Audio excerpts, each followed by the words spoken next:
Hi, I'm Jill with the West Regional Branch of the Mobile Public Library, and I am back again with another book recommendation. And this time I am recommending Shards of Honor by Lois McMaster Bujold.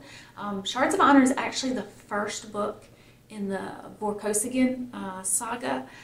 It's a, far-reaching space opera, and this is probably, I know it's definitely the best space opera I have ever read.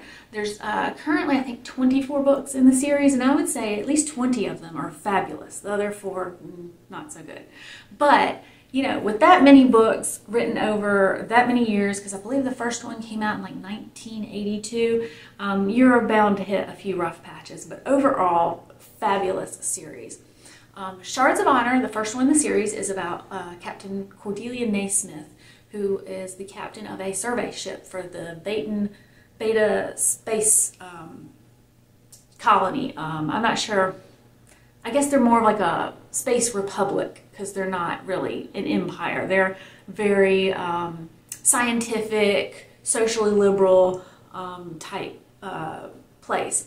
And while her ship's on this planet, exploring this new planet, something happens and she gets separated from the rest of her ship, and it's just her and one of her subordinates and a Captain Vorkosigan, who is actually part of the military of the Barrayar space empire, which the Barrayar is very, like feudal lords and kind of situation, where you have lords and peasants and stuff. And the three of them end up trekking through the wilderness on this alien planet for a while. And then once they get back to, a ship, she gets swept up into this whole big political military intrigue thing because Barrayar is actually claiming this planet for themselves at this time. They're annexing it by military force. So there's, like I said, there's a lot of adventure and intrigue and some romance because Captain Vorkosigan and Captain Naismith do pretty much immediately hit it off.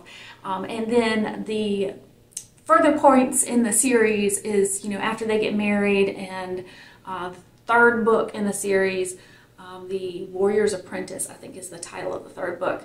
That one actually starts off with their son, Miles, and he's the main character of most of the rest of the series. But the thing about this particular Vorkosigan saga is the fact that it is so well written. All of the characters are very three-dimensional, and they all are they're well developed and three-dimensional, and they feel like real people.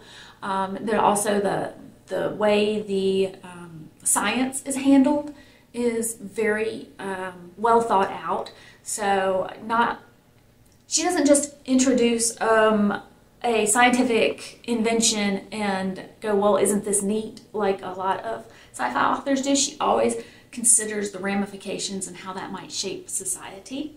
So that's always fascinating. The politics and the war and the interactions between the different space entities, because you got some empires and some republics and so on. Those are also really well thought out. I mean, you never sit and you're reading the story and you go, well, that doesn't make sense. It always makes sense.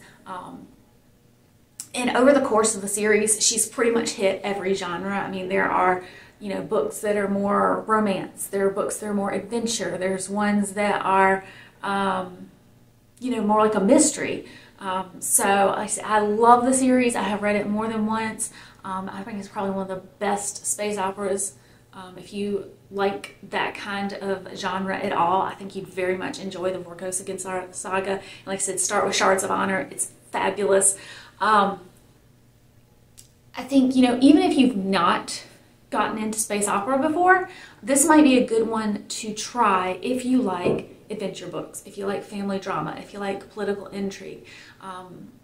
There's some of that in all of these books. And like I said, it's very well written, and it's just a space backdrop instead of like a historical backdrop. So, like I said, 2 thumbs up on the Lois McMaster Bujold series. We do have Shards of Honor in audio on Hoopla, and we've got print copies in the library. Okay. Okay, now let's see. For a food recommendation, one thing I absolutely love that the majority of Americans will look like at you weird for eating, but it's pretty common in like Asian restaurants, is shrimp fried in the shell. Because, you know, if you fry shrimp, that shell actually gets crispy so that you can eat it. I mean, if it's not fried and you got that shell, of course, you know, it's like eating, I don't know, some sort of leather or something, because it's hard. You want to peel it. But if it's been deep fat fried and it's still fresh out of the fryer, it just crunches. And then, you know, it adds nutrition to your meal, and it also, like I said, it adds a nice texture to the shrimp. So there are a couple of Chinese restaurants that they have that shrimp fried in shell on the menu. Try that out sometime if you like shrimp, if you like fried shrimp.